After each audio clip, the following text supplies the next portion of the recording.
ओम नमस्ते। आज पुनः हम इस आर्य परिवार की बैठक में सब लोग मिल रहे हैं। बंधुओं,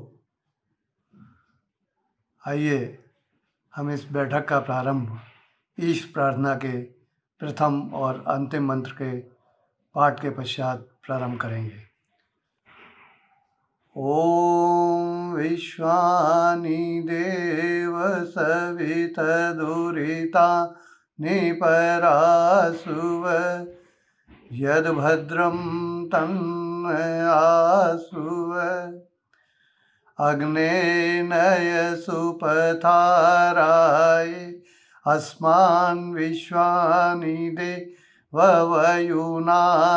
विद्वान् यूयोर्यस्मज्जुराण मेनो भूयिष्ठां ते नम उक्तिं विधेम।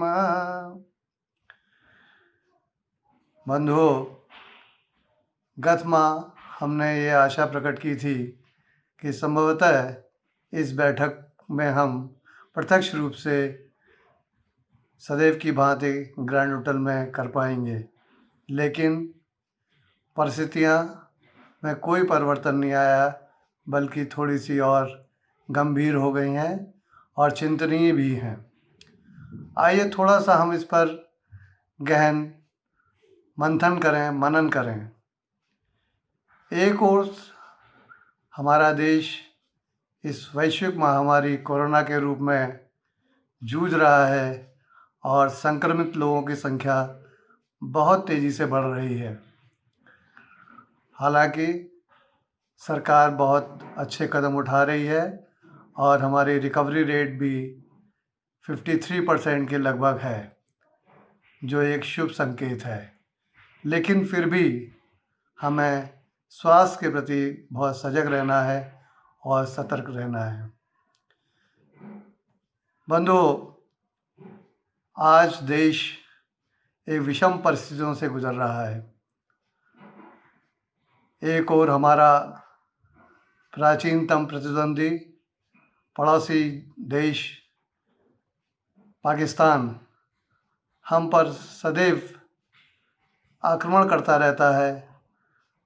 आतंकियों के रूप में हमारे देश में विघटन पैदा करने की कोशिश कर रहा है। उसका हम एक और बहुत पुरजोर तरीके से विरोध करके उसका मुकाबला कर रहे हैं। लेकिन इसी बीच हमारा एक और पड़ोसी मुल्क चीन, जिसे सन 62 से पहले कभी हम भारत चीन भाई भाई के नारे लगाया करते थे, लेकिन वही भाई आज हमारी ऊपर गिद्ध दृष्टि लगाए हुए बैठा हुआ है। आज उसने कई मोर्चों पर, कई सीमाओं पर, लद्दाख में, सिक्किम में अलग अलग मोर्चे खोल दिए हैं, जिसका हम बखूबी मुकाबला कर रहे हैं। हमारे जाबाज सिपाही उनको मुंह तोड़ जवाब दे रहे हैं। हमारा ये कर्तव्य बनता है कि हम राष्ट्र की इन विषम परिस्थितियों में हमारी जो सरकार है, हमारा जो नेतृत्व है, हमारे जो माननीय प्रधानमंत्री हैं, उनकी नीतियों का समर्थन करें।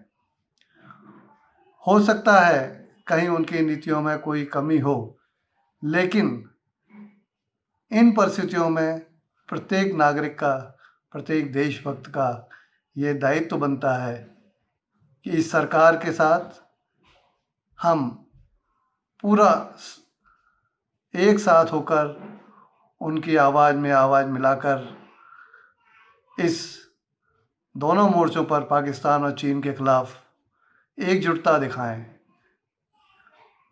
हमारा देश सदैव से इन आक्रांतिकारियों का ज़बरदस्त मुकाबला करता रहा है, लेकिन आज जिस रूप में हमारे अंदर एक भय व्याप्त कर दिया गया है कुछ हमारे राजनीतिक दलों द्वारा कि चीन हमारे ऊपर तेज़ी से अंदर आ रहा है और इसमें हमारे जो विपक्षी दल है वो कुछ सार्थक भूमिका नहीं निभा रहे हैं। हम किसी विरोधी दल पर कोई टिप्पणी या आक्षेप नहीं लगाना चाहते, लेकिन एक बात अवश्य कहना चाहते हैं कि चाणक्य के अनुसार देश जब युद्ध काल से गुजर रहा हो तो उसमें हमें पूर्ण रूप से एकजुटता दिखानी चाहिए। हमें कोई भी वाक्य, कोई भी शब्द ऐसा नहीं बोलना चाहिए जिससे कि हमारे शत्रु देश उसका लाभ उठा सकें। हम सब आज भारतीय प्रण लें कि जहाँ एक और हमारा राष्ट्रीय सेनाएं युद्ध मोर्चे पर लड़ रही हैं और दुश्मनों का मुकाबला कर रही हैं, दूसरी ओर कूटनीतिक स्तर पर भारत सरकार अपना कार्य बहुत कुशलतापूर्वक कर रही है। तो हम सब का ये दायित्व बनता है कि हम आर्थिक मोर्चे पर ये प्रण तो ले सकते हैं कि हम जितने भी विशेष रूप से चीनी माल हैं, चीनी प्रोडक्ट हैं, उनका पूर्ण रूप से बहिष्कार करें, उसको आर्थिक रूप से इतना पंगु बना दें कि वो फिर उठने की कोशिश न कर पाए। जितने भी चाइनीज़ ऐप्स हैं, जितने भी अन्य चाइनीज़ सामान हैं, चाहे वो सॉफ्टवेयर के क्षेत्र में हो, चाहे मशीनरी के क्षेत्र में हो, कुछ दिन के लिए बिल्कुल अवश्य त्याग कर दें उनका। कुछ दिन हमें हो सकता है कोई असुविधा हो, व्यापारी बंधुओं को कोई असुविधा हो रही हो, लेकिन जब देश पर विपत्ति आती है, जब देश पर संकट आता है, तो हम सब एक होकर उन परिस्थितियों का डटकर मुकाबला करें।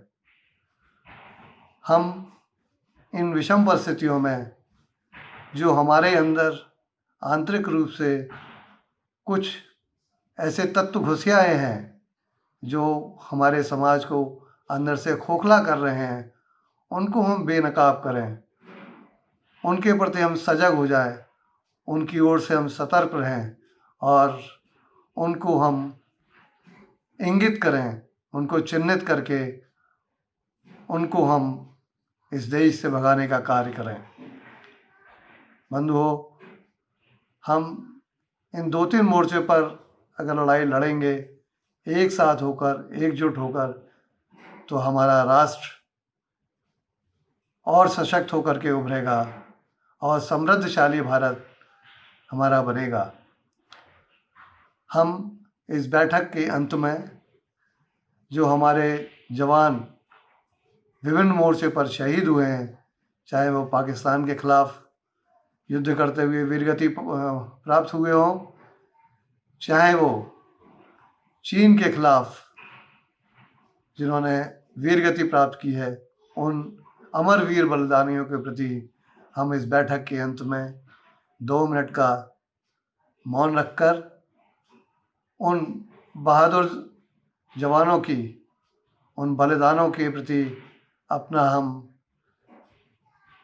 शीश नवाकर उनको श्रद्धांजलि अर्पित करेंगे। शांति पाठ होगा और उसके पश्चात आज की कार्रवाई समाप्त होगी। आज हमारी इस बैठक में हमारे प्रखर वक्ता आदरणीय श्री विष्णुमित्र वेदार्थी जी, बहन श्रीमती विमलेश बंसल दर्शनाचार्य दिल्ली के हमें प्रवचन सुनने को प्राप्त होंगे। आशा है कि आप उनको धैर्यपूर्वक सुनेंगे। धन्यवाद। ॐ यतो यतः समीहसे ततो नो अभयं कुरु। शं नः कुरु प्रजाभ्यो अभयं नः पशुभ्यः। ॐ यस्तिष्ठति चरति यश्च वञ्चति योनिलायं चरति यः प्रथमकम्। द्वौ सन्निषद्य यन्मन्त्रयेते राजा तद्वेद वरुणस्तृतीयः। ॐ शान्ति शान्ति शान्ति। पवित्र आत्माओं, परमपिता परमात्मा का एक नाम यज्ञ है। परमात्मा संसार की रचना करता है, उसका पालन करता है, संहार करता है। इस संसार का नाम भी यज्ञ है। और उस परमात्मा ने जीव को मानव जन्म देकर इस कर्म क्षेत्र में यज्ञ करने के लिए ही भेजा है। यदि यज्ञ है तो जीवन सफल है, यज्ञ के बिना जीवन की सफलता नहीं है। यज्ञ ही वह वस्तु है जो हमें निष्काम कर्तव्य कर्म की ओर ले जाता है। हम पंच महायज्ञ रूपी द्वार के माध्यम से विशाल यज्ञ भवन में प्रवेश करते हैं।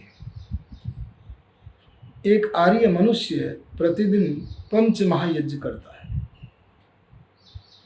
ये पांचों यज्ञ उसे शिक्षा देने के स्थान हैं। इन 5 यज्ञों के द्वारा जो शिक्षा प्राप्त होती है उसे अपने जीवन में क्रियान्वयन करना चाहिए, तभी मनुष्य का जीवन यज्ञ रूप बनता है। एक मनुष्य यज्ञशाला में बैठकर वेद मंत्रों का मनोहर गान करते हुए, ईश्वर स्तुति प्रार्थना उपासना करते हुए अग्निहोत्र करता है। यह यज्ञशाला का अग्निहोत्र, इससे मिलने वाली शिक्षा व्यक्ति के जीवन में अवश्य उतरनी चाहिए। यदि कोई केवल यज्ञशाला में यज्ञ करता है लेकिन जीवन में उस यज्ञशाला में पढ़े हुए पाठ को क्रियान्वयन नहीं करता है तो उसका यज्ञ पूर्णतः सफल नहीं है। इसलिए वेद का संदेश है कि हम यज्ञशाला में प्रतिदिन किए जाने वाले यज्ञ को अपने जीवन में उतारें। यज्ञ का एक नाम हवन है और हवन का आधार है हवि। हवि है तो हवन है और हवि नहीं है तो हवन नहीं है। हवि आधार है, हवन आधेय है। जिस पर कोई वस्तु टिकती है उसे आधार कहते हैं और आधार पर जो टिकने वाली वस्तु है उसका नाम आधेय है। हवन की समस्त क्रियाएं, सब कर्तव्य कर्म जिस आधार पर टिकते हैं उसे हवि कहते हैं। और हवि 3 प्रकार की वस्तुओं का नाम है। जिन वस्तुओं में 3 विशेषताएं होती हैं उन वस्तुओं का नाम हवि है। पहली विशेषता है, यज्ञ करने वाले व्यक्ति के पास जो वस्तु देने के योग्य है, दान करने के योग्य हैं, उन वस्तुओं का नाम हवि है। जो ग्रहण करने के योग्य है, योगाभ्यास आदि, उनका नाम भी हवि है। और तीसरी विशेषता जो खाने के योग्य है उसका नाम हवि है। अर्थात जो वस्तु दी जाती है, जो वस्तु ली जाती है और जो वस्तु खाई जाती है उस वस्तु का नाम हवि है। जो वस्तु देने के योग्य है, जो वस्तु लेने के योग्य है और जो वस्तु खाने के योग्य है उसका नाम हवि है। हम यज्ञशाला में अग्नि देव को गोघृत देते हैं, अनेक प्रकार के पदार्थों से बनी हुई सामग्री को देते हैं। यह घृत और सामग्री देने के कारण हवि कहलाती है। अग्निदेव हमारे घृत और सामग्री को लेता है, अग्नि के द्वारा ग्रहण करने के कारण हमारे घी और सामग्री को यज्ञशाला में हवि कहते हैं। और केवल ये लेना देना ही नहीं होता, अपितु इन्हें अग्नि खाता भी है। ये खाने के कारण हमारे घी और सामग्री का नाम हवि है। यदि हवन कुंड में अग्नि बुझ जाए, विधि पूर्वक यदि हम सामग्री आदि न देवें तो अग्नि उसे खा नहीं पाता। जैसे बुझी हुई अग्नि में डाली गई सामग्री हवि नहीं बन सकती, क्योंकि बुझी हुई सामग्री, बुझी हुई अग्नि तो राख है, राख लेने में समर्थ नहीं है, तो हमने दिया कहाँ है। न लेना बना, न देना बना, न खाना बना। बस ये तीन बात ध्यान रखने की हैं। जो वस्तु दे दी गई है, जो वस्तु ले ली गई है, जो वस्तु खाई गई है, उसका नाम हवि है। अग्निहोत्र में जैसे घी और सामग्री को हम हवि बनाते हैं, ऐसे अपने व्यवहार में हम अपने पदार्थों को हवि बनाएं। भगवती श्रुति कहती है, मह्यम यजन्तु मम यानि हव्यः। हे प्रभो, मेरे पास जो हवियां हैं, जो देने के योग्य पदार्थ है, वो मह्यम यजन्तु, मेरे लिए यज्ञ करे, मेरे लिए विकसित होकर के यज्ञ करे, मेरे यज्ञ के उपयोग में आए। हम केवल घी सामग्री से ही यज्ञ नहीं करते। यज्ञशाला से बाहर आकर के तो हमारे पास बहुत सारे पदार्थ होते हैं जिनको हम हवि बना सकते हैं। एक जिज्ञासु पूछता है, मेरे पास घृत सामग्री इस समय उपलब्ध नहीं है, मेरे पास कुछ धन राशि उपलब्ध है, क्या वह हवि बन सकती है? आपसे यदि कोई पूछे कि रुपए हवि हैं कि नहीं, तब उस पर यही तीन बातें घटाकर देखना, रुपए देने के योग्य हैं या नहीं, रुपए लेने के योग्य हैं या नहीं, रुपए खाने अर्थात उपयोग करने के योग्य हैं कि नहीं। अगर हम विचार करके देखेंगे तो रुपए दिए भी जाते हैं, लिए भी जाते हैं, और उनका सदुपयोग करके उनसे कोई पदार्थों को क्रय करके उसका भक्षण भी कर लेते हैं। इसलिए रुपयों का नाम हवि है। आप कोई यज्ञ की रचना करें, उस यज्ञ की रचना में अर्थ की आवश्यकता है। सर्वारंभः अर्थमूलः। किसी भी यज्ञ का आरंभ किया जाए, उस यज्ञ के मूल में अर्थ की आवश्यकता पड़ती है। इससे विदित हुआ कि जो धन राशि है, रुपए हैं, वे हवि हैं।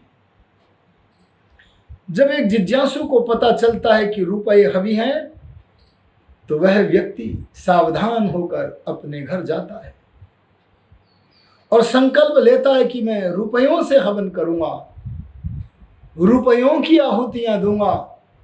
और बस बड़ी आस्था के साथ वह व्यक्ति अपने घर में एक उच्च कोटि के महापुरुष का चित्र बनाता है।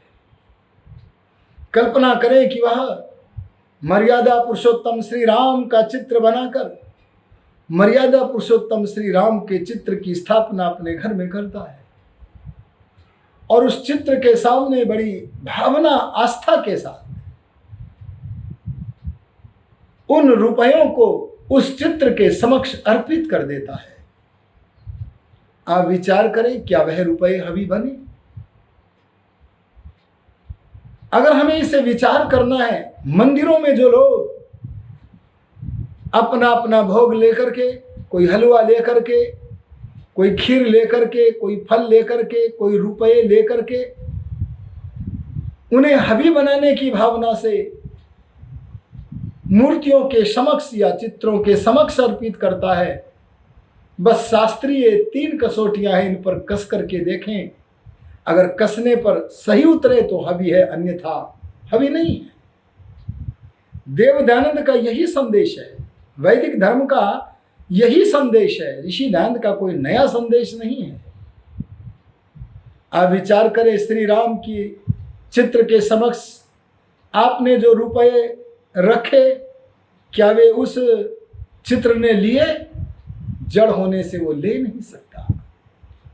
और जब उस चित्र ने लिए नहीं तो आप दे भी कहां पाए हो?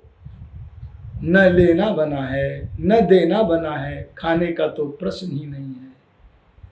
जैसे राख में डालिया हुआ घी और सामग्री हवी नहीं बन सकता, ठीक वैसे ही जड़ प्रतिमा के समक्ष या चित्र के समक्ष डाला हुआ पदार्थ हवी नहीं बन सकता।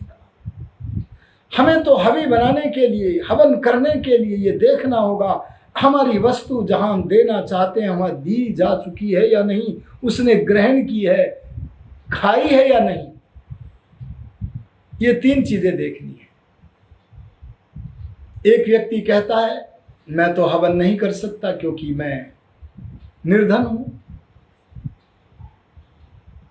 उसकी निर्धनता का विचार करें तो उसके पास पीने को पानी नहीं है, उसके पास खाने के लिए भोजन नहीं है, उसके पास पहनने के लिए वस्त्र नहीं है, उसके पास रहने के लिए घर नहीं है।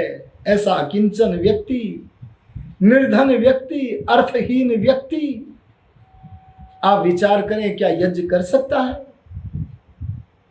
जब यह जिज्ञासा लेकर के वह शास्त्रों के पास पहुंचता है कि मैं निर्धन कैसे यज्ञ करूं, तब शास्त्र उसे उपदेश कहते हैं यज्ञ तो करना ही होगा। ए मानव, तू जिस दिन यज्ञ करने के योग्य न रहेगा उस दिन परमात्मा तेरा स्थानांतरण कर देंगे। यहां यदि यज्ञ के योग्य नहीं रहेगा तो यहां से स्थानांतरित करके उस स्थान पर भेजेंगे, पुनर्जन्म में उस स्थान पर भेजेंगे जहां तू फिर से यज्ञ करने के योग्य हो जाएगा। लेकिन तू जब तक यहां जीता है यज्ञ तो करना ही पड़ेगा। वह जिज्ञासु कहता है मैं अर्थहीन व्यक्ति कैसे यज्ञ करूं? उसे शास्त्र कहता है मानव, तू अपने शरीर को हवी बना ले। चारों ओर देख, परमात्मा की सृष्टि में उसके बनाए हुए सब पदार्थ यज्ञ कर रहे हैं, तभी तो परमात्मा की सृष्टि का नाम यज्ञ है। परोपकाराय फलन्ति वृक्षाः, परोपकाराय वहन्ति नद्यः, परोपकाराय दुहन्ति गावः, परोपकारार्थमिदं शरीरम। नदियां परोपकार के लिए ही तो बह रही हैं, गायें परोपकार के लिए ही तो दूध दे रहे हैं, अरे वृक्ष परोपकार के लिए ही तो फल दे रहे हैं। इनको देख करके शिक्षा ग्रहण करो, यह शरीर भी परमात्मा ने हमें परोपकार करने के लिए दिया है। धन नहीं है तो यह संपत्ति कम नहीं है, शरीर के द्वारा हवन करें। एक मनुष्य जिस समय किसी प्यासे व्यक्ति को अपने हाथों से नल चलाकर पानी पिला रहा है, तब आप विचार करिए जिस हाथ से नल चलाया क्या वह हाथ हवी नहीं बना? एक नेत्रहीन व्यक्ति सड़क पार करना चाहता है और आपने उस नेत्रहीन व्यक्ति के हाथ पकड़ करके सड़क को पार करा दिया। विचार करिए क्या आपकी ये आंखें उसे रास्ता दिखाने के कारण हवी नहीं बनी है? आपका ये शरीर हवी बन सकता है। एक बात ध्यान देना, संसार का जो मनुष्य जितना जितना परोपकार करता है परमात्मा की व्यवस्था से, वह उतना उतना ही सुख भी पाता है।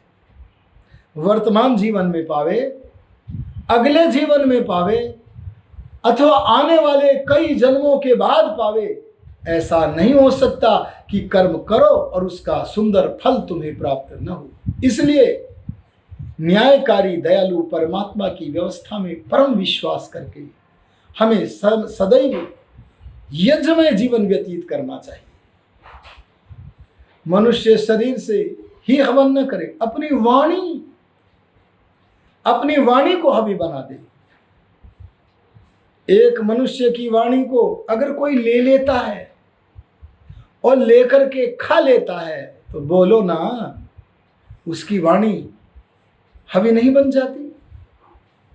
एक वक्ता की वाणी श्रोता ने ले ली, ध्यान पूर्वक श्रवण कर ली, मनन कर लिया, उस वाणी का विचार का मनन करके उसे जीवन में धारण कर लिया, यह है वाणी का हवन बनना, वाणी का हवि बनना। इससे हवन होता है।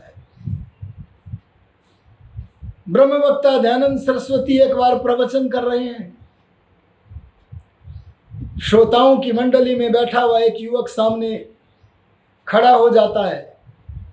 ऋषिवर देव दयानंद से कहता है, स्वामी आपके प्रवचन से पहले एक भजन मैं भी बोलना चाहता हूं। ऋषि दयानंद ने उसे अनुमति दे दी। परमात्मा की कृपा से मधुर सशक्त ध्वनि थी। मधुर ध्वनि से भजन बोलकर अपने आसन पर बैठ गया। उसके भजन के पश्चात महर्षि दयानंद सरस्वती जी का प्रवचन हुआ। सिद्धांत रूप वाणी की वर्षा हुई। अगले दिन फिर वह व्यक्ति भजन के लिए समय मांगता है, लेकिन उससे पहले ऋषि दयानंद जी महाराज को कुछ लोगों ने परिवाद कर दिया था, शिकायत कर दी थी कि स्वामी जी आज आपने किस व्यक्ति को वेदी पर बैठाया, वो मांस खाता है, वो शराब पीता है। शिकायत तो हो गई, लेकिन अगले दिन वह व्यक्ति जब खड़ा हुआ, उसे पता नहीं था कि मेरी शिकायत हो चुकी है। आज भी फिर विनम्र होकर कहता है, विनीत भावेन कहता, स्वामी जी के आज भी अवसर मिलेगा। आहा, ऋषिदान ने इस वेदी को हवि बनाकर उस युवक को आमंत्रित किया। लोग तो वेदियां बंद करने का प्रयत्न करते हैं, पर ऋषिदान ने उसके जीवन को परिवर्तित करने के लिए इस आर्य समाज की वेदी को हवि बनाकर यहां बुलाया। और जब उसने मधुर और सशक्त ध्वनि में भजन बोलकर अपने आसन की ओर बढ़ने लगा, तब दयानंद के मुख से सहज रूप में हवि निकली और उस युवक के कानों की तरफ वह हवि बढ़ी। ऋषि दयानंद के मुख से वाक्य निकला, ए अमी चंद तुम हो तो हीरा पर कीचड़ में पड़े। इन वाक्यों को सुन करके अमीचंद बैठ गया और विचार करने लगा, आज मुझे धरती के सबसे बड़े व्यक्तित्व में सम्मिलित महर्षि दयानंद ने हीरा कहा है। अगर दयानंद योगी ने मुझे हीरा कहा है तो वैसे ही नहीं कहा मैं हीरा हूं, लेकिन उसी योगी ने यह भी तो कहा है कि मैं कीचड़ में पड़ा। कौन कौन सा कीचड़ है वह? उस कीचड़ पर दृष्टिपात करता है। शराब की बोतलें बाहर कर दी, वेश्या थी घर से बाहर निकाल दिया, मांसाहार त्याग दिया, यह सारा त्याग करके चला गया अपने ससुराल और देवी को लिवा करके लेके आया। पहले तो देवी ने कहा मैं तेरे जैसे दुरात्मा के साथ नहीं जाऊंगी, लेकिन जिस समय अमीचंद ने कहा आज तेरे सामने दुरात्मा अमीचंद नहीं महात्मा अमीचंद खड़ा है, आज महर्षि दयानंद की वाणी का पान करके, उस हवि का पान करके मैं महात्मा अमीचंद बन गया हूं, तब वह चली आई थी। ऐसे ही अगर हम अविद्या का नाश करना, विद्या की वृद्धि करना, इस भावना से सत्य के ग्रहण करने, असत्य के छोड़ने के भावना से, संसार की उपकार की भावना से अगर अपनी वाणी को मधुर बनाकर, प्रिय बनाकर, सत्य बनाकर, परोपकारमयी कल्याणकारिणी बनाकर आवश्यक व परिमित अर्थों को देते हुए दूसरों को उपदेश देते हैं तो हमारी वाणी हवि बन जाती है। हमारी वाणी ही नहीं बल्कि हमारा मनसा वाचा कर्मणा प्रत्येक व्यवहार अगर उसे कोई ले करके जीवन में उतार ले तो ऐसा हमारा पवित्र व्यवहार हवी बन जाता है। ऋषि ध्यान जी महाराज का सारा जीवन आप पढ़ करके देखें। उनका सारा जीवन तप की झांकी है। सारा जीवन हमारे लिए एक प्रेरणादायक है। ऋषि दयानंद जी महाराज का अंतिम दिन ही देखो। पंडित गुरुदत्त विद्यार्थी अंतिम दिन जब ऋषि दयानंद को देखते हैं तो पाते हैं कि ऋषि दयानंद एक सभा में बैठे हैं, अंतिम समय में, और उन्होंने परमात्मा की संगति में बैठे हुए, समाधि में बैठे हुए, और समाधि से उठकर भगवान से वार्तालाप करते हैं। कहते हैं, ईश्वर, क्या तेरी यही इच्छा है? क्या तेरी यही इच्छा है? क्या तेरी यही इच्छा है? तेरी इच्छा पूर्ण हो, तेरी इच्छा पूर्ण हो, तेरी इच्छा पूर्ण हो। जब यह कहकर नश्वर शरीर को छोड़ा तब गुरुदत्त ने सोचा कि कोई सत्ता है, नास्तिक गुरुदत्त ने सोचा कि कोई सत्ता है जिससे दयानंद का आत्मा संवाद कर रहा है। और उस अंतिम दैवी दृश्य को पाकर के वो निहाल हो गया। वो अंतिम पिक्चर ऋषि दयानंद के जीवन की गुरुदत्त के जीवन में हवी बन करके उपस्थित हुई, और गुरुदत्त के अंदर सारा का सारा जीवन का परिवर्तन हो गया, महान परोपकार कल्याण हो गया। आओ हम ऋषि दयानंद जैसे महापुरुषों की भांति अपने व्यवहार को, अपनी वाणी को, अपने समस्त पदार्थों को परोपकार में लगाते हुए अपने जीवन को यज्ञमय बनाकर सार्थक करें, और कर्म को ऐसे करें कि फल की भावना नहीं रहनी चाहिए। निष्काम कर्तव्य की भावना से हम आगे बढ़कर अपने जीवन को यज्ञमय कर सके, तभी हमारे जीवन की सफलता होगी।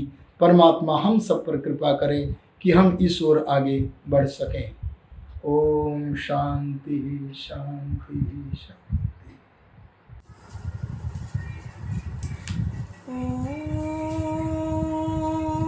गणानां त्वा गणपतिं हवामहे, प्रियाणां त्वा प्रियपतिं हवामहे, निधीनां त्वा निधिपतिं हवामहे। वसो मम अहम जानी गर्भदं त्वं अजासि गर्भदम्, अहम जानी गर्भदं त्वं अजासि गर्भदम्। आर्य परिवार संस्था के समस्त पदाधिकारीगण, भद्र पुरुषों, आप सभी को विमलेश आर्य का सादर सप्रेम नमस्ते। परमपिता परमेश्वर की असीम अनुकंपा से आज हम सभी यहाँ पर एकत्रित हुए हैं। भगवान से प्रार्थना करती हैं, हे परमात्मा देव, हमारी पुकार को सुन लीजिए।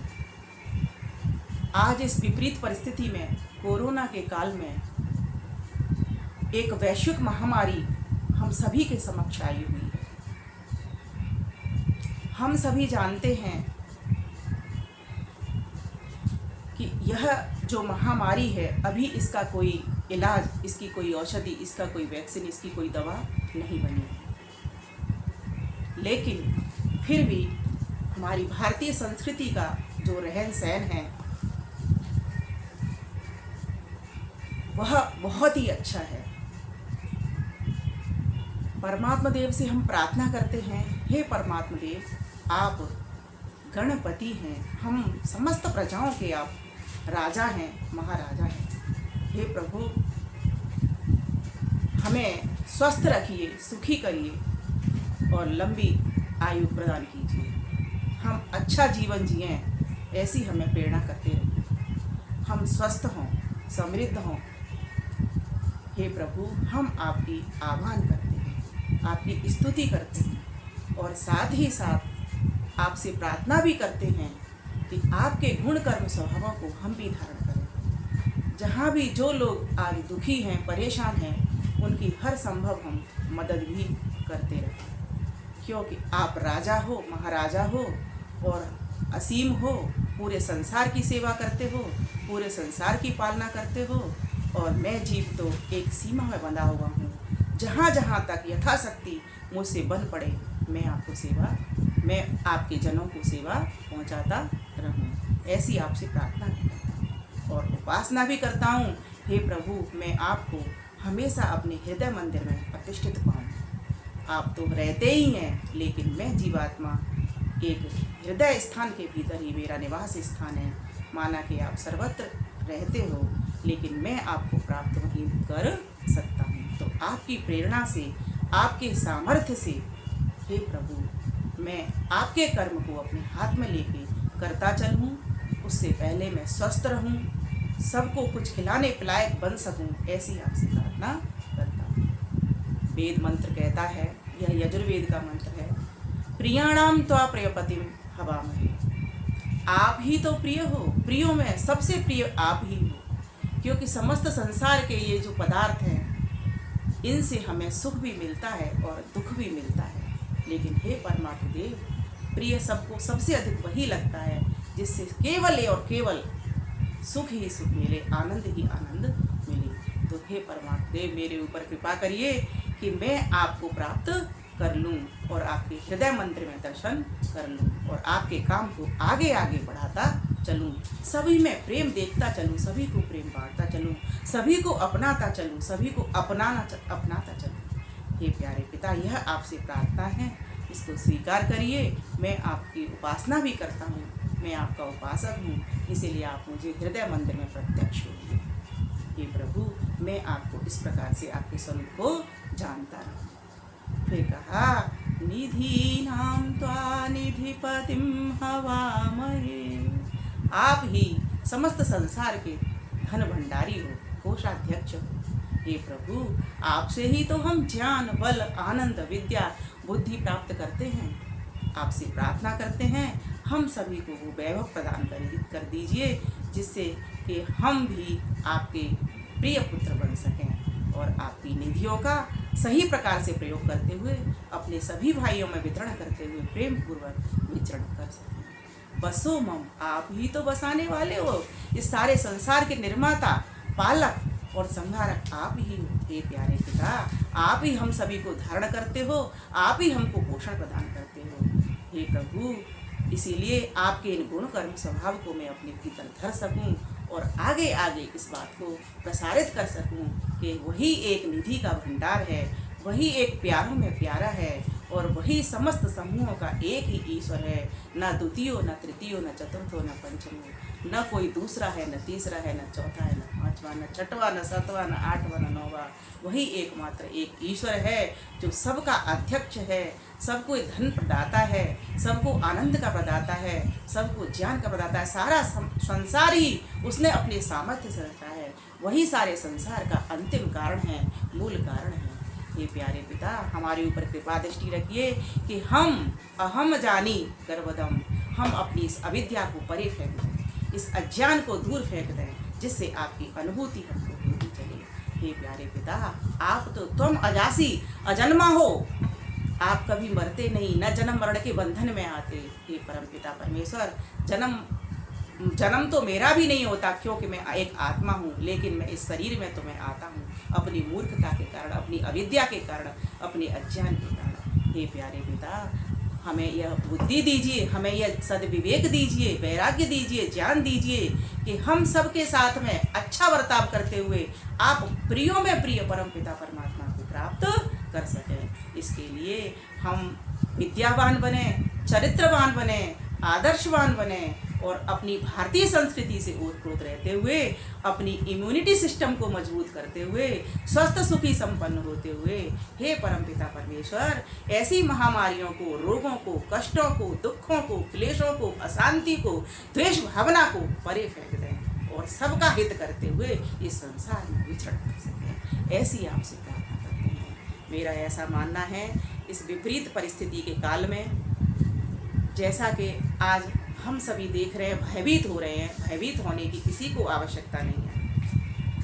भय किससे हो? भय तो एक परम पिता परमेश्वर से हो। जब हम किसी गलत कामों में प्रवृत्त होते हैं तो उनको हम रोकने का प्रयास करें, और उसकी आज्ञा है पुरुषार्थी बनो, योगाभ्यासी बनो, योग करो, प्राणायाम करो, ध्यान करो, उससे इम्यूनिटी सिस्टम मजबूत होगा। और उसी प्रकार का भोजन भी करो तो, और परिवार के साथ आनंद से मिल करके रहो। तो इस प्रकार से जो व्यक्ति इस महामारी के काल में अपने घर के भीतर यज्ञ करते हुए, योग करते हुए, वेद स्वाध्याय करते हुए रह रहा है और सकारात्मक सोच के साथ रह रहा है, ऐसा व्यक्ति ही इस कोरोना के युद्ध में विजय प्राप्त करता है। यही बात है कि आज भारत देश में चाहे कितने भी लाखों व्यक्ति बीमारी के शिकार हुए हैं, लेकिन उनमें से बहुत कम ही लोग मर रहे हैं। विदेशों में तो बहुत बुरी हालत है। यह सब आप सोशल मीडिया के माध्यम से जान ही रहे हैं। तो मेरा तो यही कहना है कि हम सभी स्वस्थ हों। भद्रम कर्णेभिः शृणुयाम। हे परमपिता परमेश्वर, हम इन कानों से भद्र को सुनते रहें और भद्र ही पश्चिमाक्ष और भद्र ही हम देखते रहें, भद्र ही करते रहें और अपने लिए और सबके लिए भद्र हमारा हो। इस प्रकार से मैं परमपिता परमेश्वर को नमन करती हूँ जिसने हमें वेद का ज्ञान दिया है। हे परमपिता परमेश्वर, इस वेद ज्ञान की ज्योति घर घर तक पहुँचे, जिससे सभी यज्ञ में, योग में, वेद में, और हे परमपिता परमेश्वर आप में प्रतिष्ठित हों। इन्हीं शब्दों के साथ मैं अपनी वाणी को विराम करती हूँ। आप सभी को नमस्ते करती हूँ। आप सभी का बहुत बहुत धन्यवाद। बहुत अच्छा लगा आप सभी आए। ओम। सभी को मेरा नमस्ते। आप लोग आर्य परिवार के इस कार्यक्रम में अभी अभी श्री विष्णु मित्र विद्यार्थी जी को सुन रहे थे। बड़े अच्छे शब्दों में उनकी भाषा शैली बहुत ही लाजवाब है। इसके बाद बहन श्रीमती विमलेश बंसल जी ने भी एक 10 मिनट अपनी भोजपुरी वाणी में बहुत कुछ कहने का प्रयत्न किया, गागर में सागर भर दिया। मुझे याद आया कि आज अंतर्राष्ट्रीय योग दिवस है, तो हमारे आर्य परिवार के कार्यक्रम में योग को क्यों ना शामिल किया जाए। तो पिछले दिनों मेरे एक मित्र चार्टर्ड अकाउंटेंट हैं, पेशे से दिल्ली में रहते हैं, श्री दीपक नागपाल जी, उनको मैं लगातार देख रहा था यूट्यूब चैनल पर और फेसबुक पर। बहुत अच्छे तरीके से योग सिखा रहे थे। शायद ये 3 महीने जो हमने लॉकडाउन पीरियड में गुजारे हैं, इसमें हमने बहुत कुछ सीखा है। योग उनका विषय नहीं है, योग के अतिरिक्त बहुत कुछ पढ़ाते हैं, स्टूडेंट्स को देने की कोशिश करते हैं, लेकिन 3 महीने से वो लगातार योग पे चर्चा करते हुए मुझे दिखाई दिए सोशल मीडिया पर। तो मैंने एक निवेदन किया, क्यों ना आप आर्य परिवार की बैठक में हमारे साथ आएँ और योग पे हमारे साथियों से कुछ चर्चा करें। तो उन्होंने एक 10 से 12 मिनट का कुछ चर्चा करने का प्रयास किया है योग के ऊपर। अंतर्राष्ट्रीय योग दिवस पे हमारे आर्य परिवार में उनका स्वागत है और एक 15 मिनट या 10-12 मिनट की हम चर्चा उनके साथ करेंगे। एक श्री आर्य जी ने, शायद सुकान आर्य जी नाम है उनका, योग पे एक बहुत सुंदर भजन प्रस्तुत किया है। उसके बाद उनको सुनेंगे। इसके बाद आगे का कार्यक्रम समाप्ति की ओर ले जाएंगे और अध्यक्षीय भाषण के बाद हम लोग शांति पाठ करेंगे। नमस्ते। आर्य परिवार के सभी सदस्यों का मेरा नमस्कार। मेरा नाम दीपक नागपाल है। मैं एक चार्टर्ड अकाउंटेंट हूं और दिल्ली में अपनी निजी प्रैक्टिस करता हूं। सबसे पहले मैं धन्यवाद करना चाहूँगा आर्य परिवार की कार्यकारिणी का, जिन्होंने मुझे ये सुअवसर प्रदान किया कि मैं आपके साथ अपने विचार साझा कर सकूं। और साथ ही मैं धन्यवाद करना चाहता हूं मनोज खुराना जी का, जिन्होंने मुझे आर्य परिवार के साथ जोड़ा है। तो आज का दिन है 21 जून और 21 जून को मनाया जाता है अंतर्राष्ट्रीय योग दिवस के नाम से। तो आज का जो हम टॉपिक लेंगे या विषय लेंगे वो योग का मानव जीवन पर या हमारे जीवन पर क्या प्रभाव है, योग हमें क्यों करना चाहिए, इस टॉपिक के ऊपर आज बातचीत करेंगे। तो यदि किसी टॉपिक पे बात करना है, किसी विषय पे बात करना है, तो सबसे पहले हमें उस विषय के बारे में जानकारी हासिल करनी होगी। तो सबसे पहले जानने की कोशिश करते हैं कि योग का अर्थ क्या है। यदि मैं साधारण भाषा में बात करूं या मैथमेटिकल लैंग्वेज में बात करूं तो योग का मतलब होता है जोड़ना। मैथमेटिक्स में जब दो संख्याओं को जोड़ा जाता है तो एक तीसरी संख्या प्राप्त होती है जिसकी वैल्यू जोड़ी गई दोनों संख्याओं से बेहतर होती है। अब यदि आज के विषय के परिप्रेक्ष्य में बात करें तो उसमें योग का क्या मतलब होगा, किन चीज़ों को जुड़ने से उनकी वैल्यू को बढ़ाना है हमें। तो आज का विषय क्या है, हमारे जीवन पर योग का प्रभाव। तो यानी कि किस कॉन्टेक्स्ट में हम बात करेंगे, हमारे जीवन के बारे में। अब जब हम अपने जीवन के बारे में बात करते हैं तो मनुष्य जीवन की बात हुई।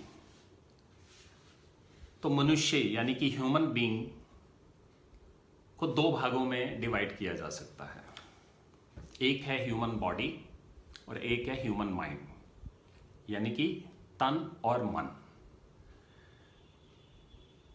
तो अगर मैं कहूं कि तन और मन की आपस में ये दोनों चीज़ें जुड़ी हुई हैं आपस में, तन और मन, लेकिन इनका आपस में कोऑर्डिनेटेड वे में काम करना जिससे दोनों का ही लाभ हो, दोनों का फायदा हो, तन का भी फायदा हो, मन का भी फायदा हो और ये एक दूसरे के लिए काम करते रहें, इसे हम योग कह सकते हैं। पर क्या योग का दायरा हमें इतना सीमित रखना चाहिए? मेरे विचार से नहीं। योग अपने आप में एक जीवन शैली है जिससे हमारा संपूर्ण जीवन बहुत ही सुंदर रूप में प्रकट हो सकता है। तो योग का जो ये बहुत बड़ा दायरा या जीवन शैली की बात करते हैं, तो ये जीवन शैली क्या है? अब इसके लिए योग के कुछ अभिन्न अंगों के बारे में बात करनी पड़ेगी पहले हमें। तो योग के अभिन्न अंग क्या क्या हैं? योग के अभिन्न अंग हैं, सबसे पहला व्यायाम, फिर है प्राणायाम, ध्यान, आहार, व्यवहार तथा विचार। अब जब ये सभी अंग, अभिन्न अंग जो योग के मैं मानता हूं, इन सब का आपस में कोऑर्डिनेशन हो और ये हमारे मनुष्य जीवन के सुधार के लिए, इसकी तरक्की के लिए कोऑर्डिनेटेड वे में काम करें, तब इसे योग कहा जाएगा, जिसका बेनिफिट हमें, हमारे शरीर को, हमारे जीवन को प्राप्त होगा। अब सबसे पहले हमें क्या करना है? हमने जो ये अभिन्न अंग कहे, इनका आपस में क्या कोऑर्डिनेशन है, इसको समझने का प्रयास करते हैं। तो मैं सबसे पहले उल्टा चलता हूं। सबसे आखिर में मैंने कहा विचार। यदि हमारे विचार शुद्ध हैं, अच्छे हैं, यानी कि पॉजिटिव हैं, तो इससे हमारे व्यवहार पर असर पड़ता है। हमारा व्यवहार बहुत सुंदर होता है जो सभी को भाता है। और जब हमारा व्यवहार अच्छा होगा तो हमारा शरीर, हमारा मन सब सुंदर होंगे। अब विचार और व्यवहार को कौन सी चीज़ असर करती है या इम्पैक्ट करती है, तो वो है हमारा आहार। दोस्तों, इसीलिए आहार को बहुत महत्व दिया गया है हमारी संस्कृति में। हमारी संस्कृति में, हिंदू संस्कृति में शुरू से कहा गया कि हमें सात्विक आहार लेना चाहिए। अब सात्विक आहार का मतलब क्या सिर्फ वेजिटेरियन फूड है, शाकाहारी फूड है? इसमें कुछ और इंग्रेडिएंट्स भी हैं जिन्हें हमें जोड़ना है। जैसा कि सात्विक आहार तभी सात्विक कहा जाएगा जब वेजिटेरियन फूड को बनाने वाले के विचार शुद्ध होंगे, वो अपने शुद्ध विचारों के द्वारा, शुद्ध विचारों का निर्वाह करते हुए भोजन का निर्माण करेगा, तो वो सात्विक आहार बनता है। अब जब आहार सात्विक होता है तो वो हमारे विचारों पर पॉजिटिव इम्पैक्ट देता है, यानी कि हमारी पॉजिटिव एनर्जी का निर्वाह हमारे शरीर में होगा यदि हमने सात्विक आहार लिया। अब विचार पॉजिटिव तो व्यवहार अच्छा, विचार पॉजिटिव, हमारे अंदर पॉजिटिव एनर्जी का निर्वाह है तो हमारे शरीर में ऊर्जा रहेगी। उस ऊर्जा से हम क्या कर पाएंगे? अच्छा व्यायाम कर पाएंगे, और अच्छा व्यायाम करने से हमारे शरीर के अंदर स्फूर्ति रहेगी, हमारी मोबिलिटी रहेगी, मूवमेंट करने की क्षमता बनी रहेगी। अब इसके आगे अगर हम बात करें तो दो अभिन्न अंग और बचते हैं, वो हैं प्राणायाम और ध्यान। इनका हमारे जीवन पर क्या असर है या दूसरे अंगों पर ये किस तरीके से प्रभाव डालते हैं, इसको जानने के लिए हमें ये जानना पड़ेगा कि हमारे शरीर को कंट्रोल कैसे किया जाता है, हमारा तन कौन कंट्रोल करता है। तो शुरू में मैंने मन की बात कही या माइंड की बात कही, तो हमारी बॉडी को जो कंट्रोल करता है, controller of our body is human mind, हमारा माइंड। अब ह्यूमन माइंड दो प्रकार से कार्य करता है। इसकी कार्य करने की जो क्षमता है वो दो प्रकार से है। एक है कॉन्शियस माइंड और दूसरा है सबकॉन्शियस माइंड। कॉन्शियस माइंड कैसे काम करता है? जो हमारी नॉलेज में रहते हुए हमारा माइंड हमारी कॉन्शियसनेस के थ्रू काम करता है। जैसे मैं अपना हाथ हिलाना चाहता हूँ तो मेरी इच्छा हुई, मैंने अपना हाथ हिला लिया, तो ये काम किसने किया मेरे लिए? कॉन्शियस माइंड ने। अब जो एक्टिविटीज़, गतिविधियाँ शरीर की, हमारे अंदरूनी अंगों की हमारे कंट्रोल में नहीं हैं, तो उनको कौन कंट्रोल करता है? उन्हें हमारा सबकॉन्शियस माइंड कंट्रोल करता है। तो अगर हमारा माइंड पॉजिटिव रहेगा तो हमारे शरीर की गतिविधियां बिल्कुल सुचारू रूप से काम करेंगी। तो इसको एक एग्जाम्पल से समझने का प्रयास करते हैं कि हमारा माइंड पॉजिटिव एनर्जी कैसे रिटेन कर सकता है।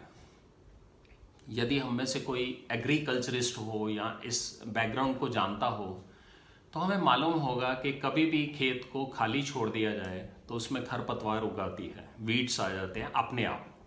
वो फसल उगानी नहीं पड़ती है, वो अनैच्छिक होती है, वो नेगेटिविटी होती है, वो अपने आप ही फैलती है। सेम हमारे माइंड का है। अगर इसे खाली छोड़ दिया जाए तो अनेक प्रकार के नेगेटिव विचार अपने आप ही इसमें घुसने शुरू हो जाएंगे, अपने आप ही स्थान बनाना शुरू कर देंगे। लेकिन अगर खेत को कोई फसल देनी है, कोई फसल उगानी है खेत में, तो क्या करना पड़ेगा? भूमि को पहले तैयार करना पड़ेगा, उसमें हल चलाना पड़ेगा, उसके बाद उसमें बीज डाला जाएगा, उसकी तराई की जाएगी, तब जाकर अच्छी फसल प्राप्त होती है। तो यही हाल हमारे माइंड का है। अगर माइंड में पॉजिटिविटी रखनी है तो माइंड को प्रिपेयर करना पड़ेगा, उसे रिसेप्टिव करना पड़ेगा। और उसको रिसेप्टिव करने के लिए सबसे बड़ा जो योगदान है, योग के दो अभिन्न अंग जिसमें प्राणायाम और ध्यान का रोल है। अगर प्राणायाम और ध्यान करते हैं तो हमारा माइंड रिसेप्टिव होता है, वो पॉजिटिव एनर्जी को रिसीव करता है, और पॉजिटिव एनर्जी को रिसीव करता है तो वो हमारे तन को भी लाभान्वित करता है। तो ये सभी अभिन्न अंग जो योग के मैंने कहे, ये सब होलिस्टिक रूप से हमारी ओवरऑल डेवलपमेंट के लिए काम करते हैं। तो दोस्तों, इससे जाहिर होता है कि जो योग है इसका दायरा बहुत बड़ा है। इसे हम सीमित करके सिर्फ व्यायाम और प्राणायाम से मत सोचें, इसे एक जीवन शैली के रूप में स्वीकार करें, तभी हमारा जीवन लाभान्वित होगा, जीवन बहुत सुंदर होगा। अंत में मैं इस सभी सारे विषय को एक छोटे से एग्जाम्पल से समराइज करने की कोशिश करूंगा और इसके बाद अपनी वाणी को विराम दूंगा। वो एग्जाम्पल ये है कि अगर हमें अच्छा भोजन बनाना है तो उसके सभी इंग्रेडिएंट्स जो जो उसमें डलता है सभी होना चाहिए। और सात्विक भोजन बनाने के लिए हमने सबसे इम्पॉर्टेंट इंग्रेडिएंट जो यूज़ करना है, अच्छे विचारों का करना है। जो भी भोजन बनाता है उसके विचारों का पूरा असर हमारे भोजन के ऊपर होता है। इसी प्रकार से हमें अगर ओवरऑल डेवलपमेंट अपनी ह्यूमन लाइफ की चाहिए तो हमें इन सभी अभिन्न अंगों का, जो 6 अंग मैंने कहे, व्यायाम, प्राणायाम, ध्यान, आहार, व्यवहार और विचार, इन सभी के ऊपर काम करना है। तभी योग द्वारा हम अपने जीवन को सुंदर रूप में बना सकते हैं। इसी के साथ मैं आप सभी का धन्यवाद फिर से करता हूँ, मुझे ये सुअवसर देने के लिए आपका बहुत बहुत धन्यवाद। सभी को नमस्ते। आइए विश्व योग दिवस के उपलक्ष्य में स्वामी रामदेव का संदेश देता हुआ ये गीत मैंने लिखा और आपकी सेवा में इसको प्रस्तुत कर रहा हूँ। सुनने में आपको इसका आनंद भी आएगा और यदि इसके भाव को हम धारण कर लेते हैं, उसका अनुसरण कर लेते हैं, तो हमारे समाज का, हमारे देश का इसी में कल्याण निहित है। आइए सुनते हैं, संगीत का भी आनंद लेंगे।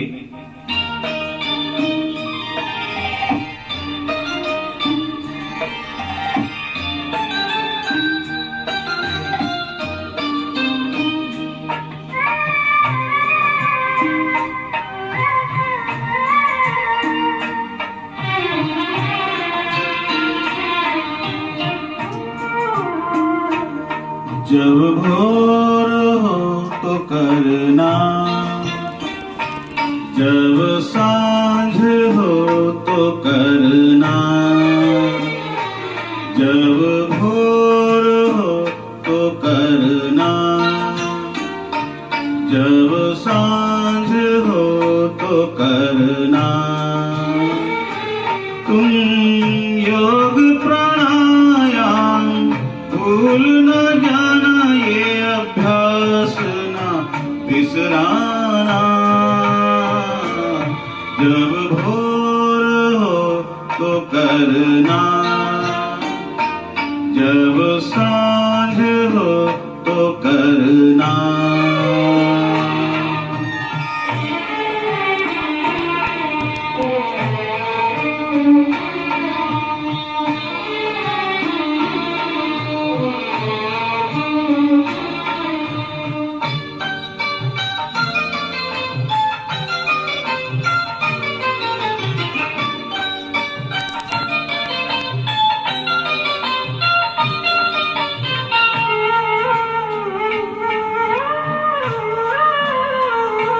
जब से संसार में आए हैं, जाने क्या क्या रोग लगाए हैं। जब से संसार में आए हैं, जाने क्या क्या रोग लगाए हैं। कर ले योग और प्राणायाम, व्यर्थ समय ना गवाना। जब भोर हो तो करना, जब सांझ हो तो करना।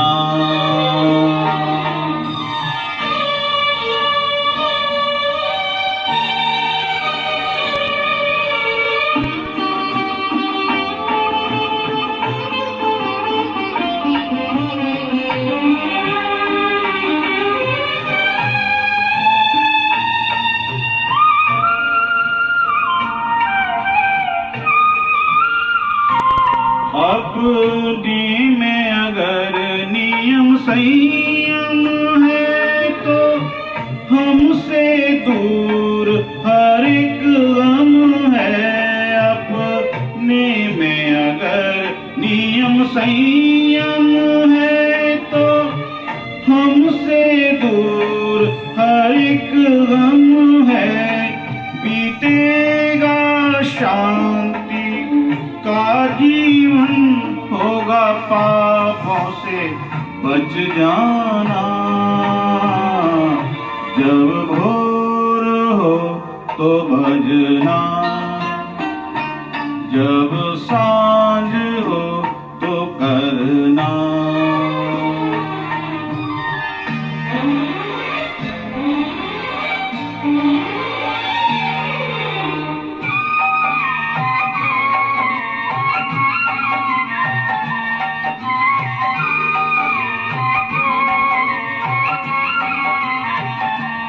निरेगा रेगा मा गा रे सा सा नी पा पा मा रेगा सा नी सा गा पा मा पा। नित योग प्राणायाम किया करो।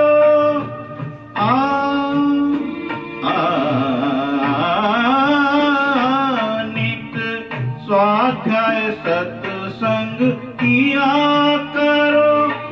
ऐसे माहौल में जिया करो। नित योग प्राणायाम किया करो। ऐसे माहौल में जिया करो। जहाँ नित्य हवन हो, नित्य मनन होगा ज्ञान का पा जाना। जब भोर हो तो करना, जब सांझ हो तो करना।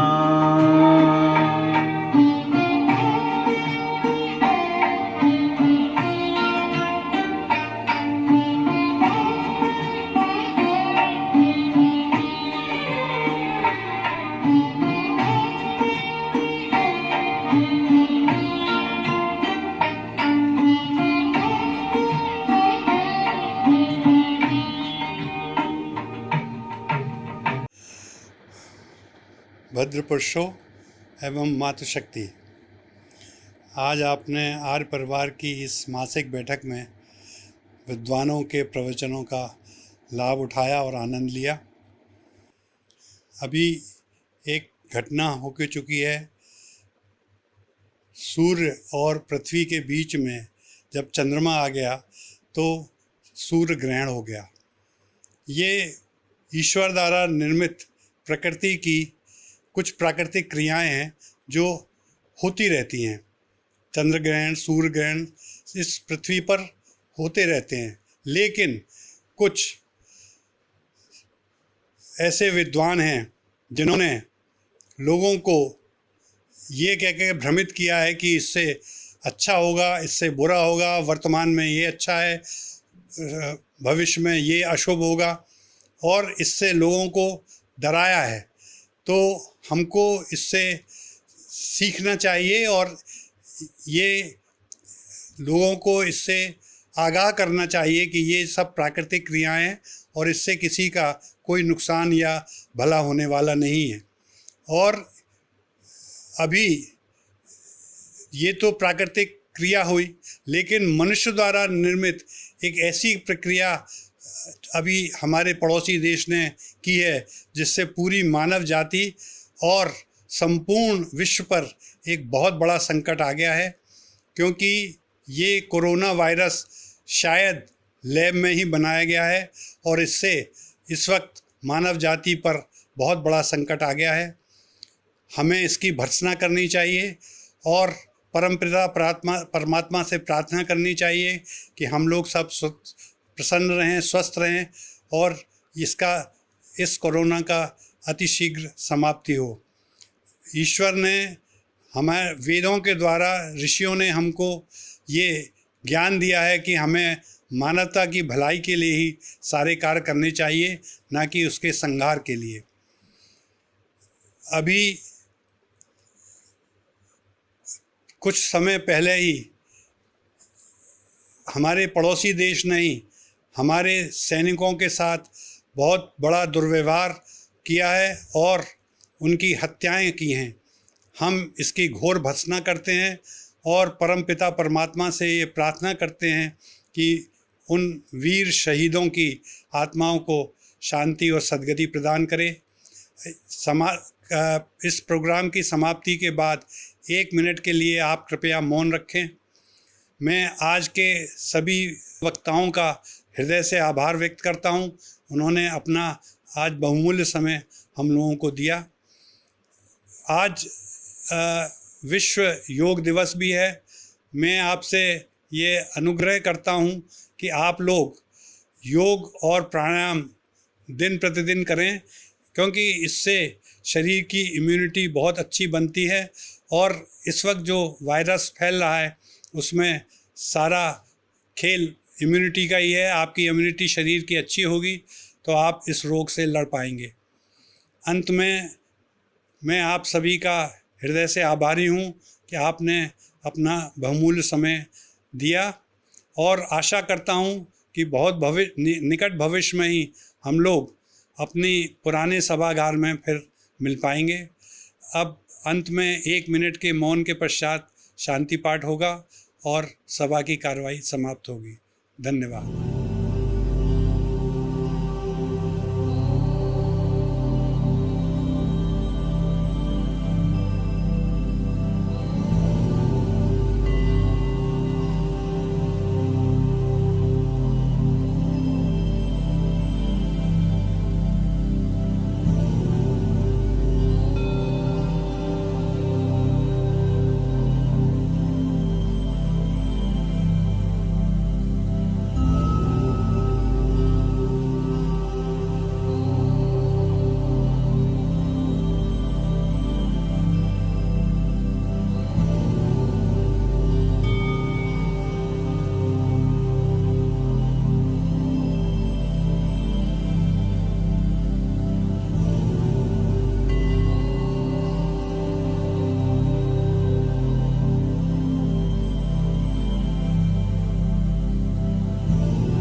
शांति